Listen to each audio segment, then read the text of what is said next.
What's going on, Quantum Nation? Welcome back. My name is Quantum, and today we're going to be checking out the picture quality of the Sony X950H after calibration. So I'm going to use Injustice 2 because this is the content I used last time. So I'm just going to go into chapters and fire up the first one.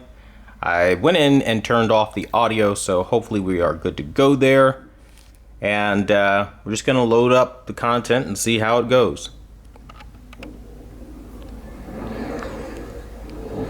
So I'm just gonna let you guys know right now, after calibration, the picture quality is pretty darn sweet. Now there still is blooming. This is definitely not a fireplace TV, so for those people mounting your TV overhead a fireplace, not ideal. The blacks will look really bad. But from directly in front, and I can't stress enough, from directly in front, it will look good enough. Now, as it's coming in, all the colors are really vivid, really vibrant, very striking. Nothing I haven't seen before on a Sony television, though. It looks very similar to the Sony X950G with, a slight improvement in that you don't need to turn the brightness all the way down in order to appreciate a really decent picture quality. If you recall, last year I had to really use a lot of techniques to try to get usable brightness because the blooming was so bad. Could have been the particular panel, but I'll digress. Simply put though, colors are looking significantly better, which is why I always tell you guys, never just judge a book by its cover, I guess. Don't just jump off the deep end when you hear I'm saying that something's not great out of the box, because of course that is subject to change post-calibration, and this TV is a perfect example of that. Now, after calibration, it is enjoyable to watch. Colors are good. It's acceptable for most people. I would say that it's beyond acceptable for most people. It's a really pretty TV. You can't say that it's not because the colors are striking in a way that looks good. Now, to be fair, this is with the calibration and with my bomb-ass settings, and this is also done in cinema mode, not the custom for pro calibration modes. And it's definitely not done to any industry standard. It's done post-calibration to an industry standard and taken beyond that. So, I don't know. I'm enjoying it. I think it looks good so far, right? So what I'll do now is I'll just kind of exit out of this. It doesn't look half bad at all. We still do have a good amount of blooming, so I'll go ahead and I'll open up my ISO to show that. Okay, so we're gonna open up our ISO here, and you can still see it's a good amount of blooming, and by the pause menu where it says resume, you're not escaping that. That is a problem. But it's not as bad as it was before because of the fact that out of the box, Sony does not enable local dimming on high, so you're gonna have to do that yourself. So again, you are gonna have to play around with your picture settings. It's not gonna come 100% dialed in out of the box. We had some naysayers about that. They just could not handle that information. Didn't take it well at all. But honestly, we don't care. So what we're going to do now is we're going to go into the multiverse here, and I'm just going to do what I always do and just kind of let it autoplay and show you guys a little bit more of the picture quality. And I'm making it a point to use this particular game because this is the game where it looked so very terrible. So I want you guys to see what it looks like after calibration. Now, I have no idea what it's gonna look like on YouTube. Okay, I'm gonna say this like mid-sentence that really caught my eye, like holy crap. I have not seen the character select menu. Colors are fucking incredible, like holy shit. I did not expect that. Okay, so immediately the things that I'm noticing, Atrocitus really stood out as like being this really super beautifully vibrant character looking absolutely incredible. And then you've got Cheetah over here with these bright vivid yellows and the contrast to die for. I mean, seriously, my dudes, like now it's looking more like a TV I would be proud to own. Okay, so I'm just saying it's not damage control for those who might think that this is flip-flopping. It's not that either. This is literally just like, you got to calibrate your TVs, my dudes. And this is why calibrations and settings are so very important. You take a TV from zero to hero, and that's just kind of how it goes. So out of the gate, they're not going to be industry accurate, but, you know, I'll digress from that point. What do you say? I've been trying to get Poison Ivy to level 30 for like the longest time. So let's just do the Poison Ivy loadout here and see if we can't get her to level 30 eventually. Okay, so we're loading this up. I was really impressed by that. I didn't expect that. So as I'm looking at this screen, there's tons of dynamic range. It's beautifully lit. Colors are striking where they should. It doesn't look disproportionate. I am hand holding this, by the way, so try to refrain from jokes. Joker, he looks pretty sick. Not bad, not bad. A lot of contrast. Like, the tone mapping is on point. It looks pretty good. Still, overall, a little bit of a hazy look. It's not rectified 100%. That is still kind of there. But, I mean, it's a whole hell of a lot better than what it was. The background information is superb. You can see every cloud in the sky. You can see gradations that are just out of this world in the skyline. I mean, it's a total freaking treat, man. And this is one of the harder arenas in Injustice 2 to make sure, like, especially on a TV, that it looks correct. And I don't know if my camera is doing it justice.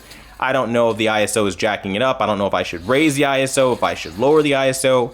I have no idea until, like, I see the final product on YouTube, what it's actually going to end up looking like.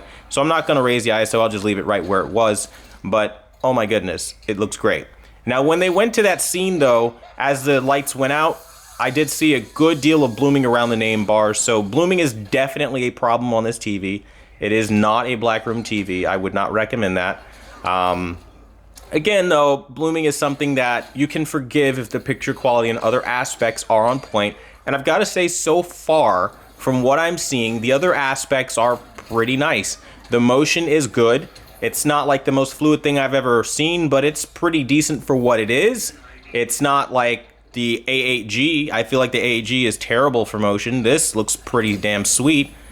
And, yeah, I mean, I don't have any complaints outside of the logo in the bottom right-hand corner of the screen right now. They just bloomed like crazy. I mean, and I think that's really going to be the takeaway for gamers especially. It's like, the TV's fantastic until you see that damn blooming. And then it's like, oh my god, just go away. But, I mean, it's okay. Let's see. Contrast, incredible, my dudes. I haven't compared this to anything else yet, though, so I'm just literally giving you my initial thoughts. I mean, fuck, Poison Ivy just looks crazy vibrant right there. Like, it's crazy. I mean, like, I know I'm good at what I do, but it's always nice seeing it with new technology each year. It's like a total treat, and I'm like a kid in a candy store, because I spend all these hours calibrating. So when I finally get to see my work, I'm just, like, super thrilled about it. But yeah, dude, that's looking pretty freaking right. Okay, so I'm going to exit out of this, and I'm just going to finish the event. And what do you say I don't know. Hell, what can we do next? You know what? I actually have some footage saved from Uncharted. Let's go ahead and load that up. That will make this video pretty much long as hell.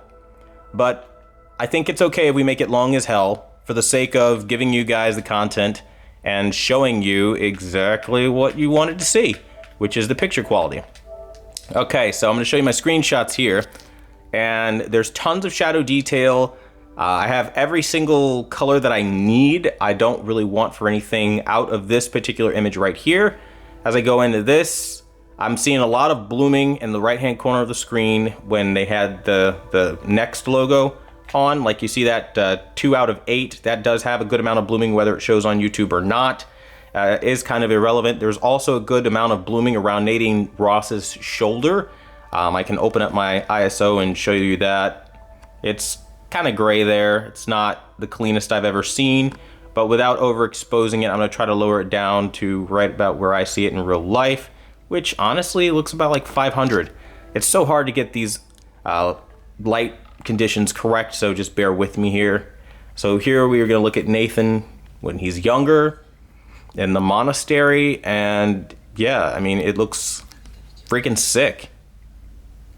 You must be tired of these lectures. I know I'm tired of giving them. Now you have to stick it with me. I don't know if you guys can actually hear that. Everyone else? I don't care. Let's try to, because these are the internal speakers of the TV, so I'll go ahead and just pump them up a bit. I don't see why I'm the only one being punished. Because you started the fight. You mean give me back my book? I told you to leave those books in your room. You only have yourself to blame. Doesn't give you the right to just snatch it from me. Does that give you the right to start throwing punches? Yeah, if somebody takes my books, they're getting that ass beat, It so. wasn't just about the book. Don't justify it, Nathan. You were right.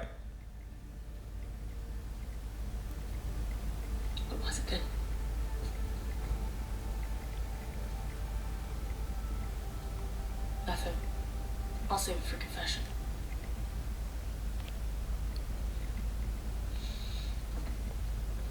No matter what I try, you seem insistent on going down the same sad road as your brother.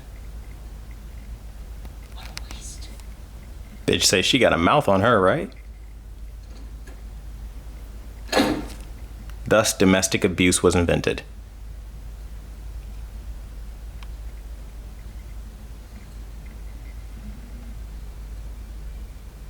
Totally joking, by the way, in case you guys can't tell, I'm like sarcastic.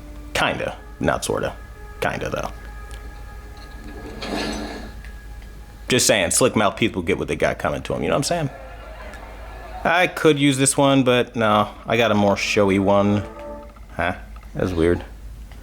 I think this is this the one where they go out to dinner? Yeah, this is the one. Wait, no, it's not, this is. All right, so now that I got that settled, I think I got that settled. It goes down.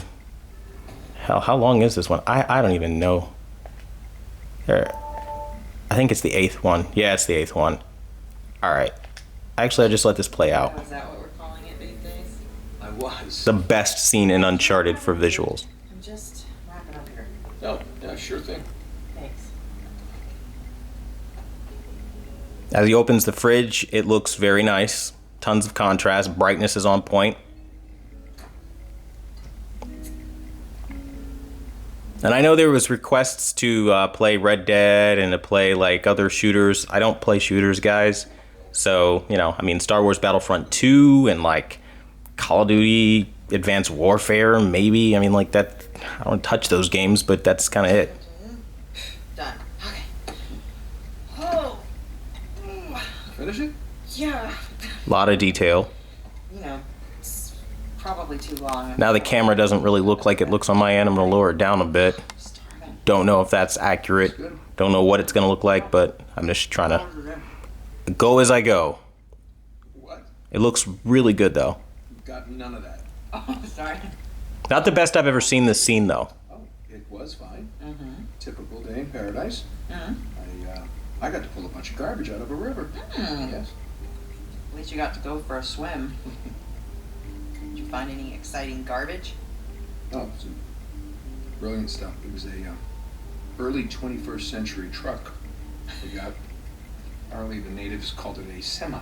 Oh dear Lord. So, boring stuff. Tell me about the article. Well, it started out as this fluff piece about tourism in Bangkok, but I don't think the magazine is going to like the angle that I'm taking because everyone immediately commented about how rude the smog was, that it was like a shock to the lungs. It was second. Yeah, I mean, it looks really good, guys. That's kind of the takeaway here. It's on my end, like what the camera is showing, it is not doing it justice, my dudes. It's just not. So, you know, there's no real way to represent it accurately outside of just telling you, when I drop those settings, make sure you get them because you're going to want them. Where are you? That's for sure. I'm in here, being stabbed with a fork. Like, I'm just watching this like I'm watching a movie. Like, it's incredible what I'm seeing on my end. Oh, interesting. What's my article about? What? This one? So yeah, it looks absolutely incredible, as you guys can clearly see. I really hope this helps you guys out. I'll be showing off the Wonderful World of Wonder calibration disc. Obviously, I'll be doing comparison videos between the 900E, the Q8FN, the AAG, you know what I do. But either way, just let me know what you guys want to see. Maybe, if I'm able to, I'll try to show off some gameplay. Make sure you subscribe to the second channel if you haven't already. That's where I'll drop that kind of stuff so that, you know, the long gameplay stuff doesn't, you know, get over cumbersome on this channel. And with that, again, thanks for watching the #1 brand in honesty. Until the next video, I'll see you guys later.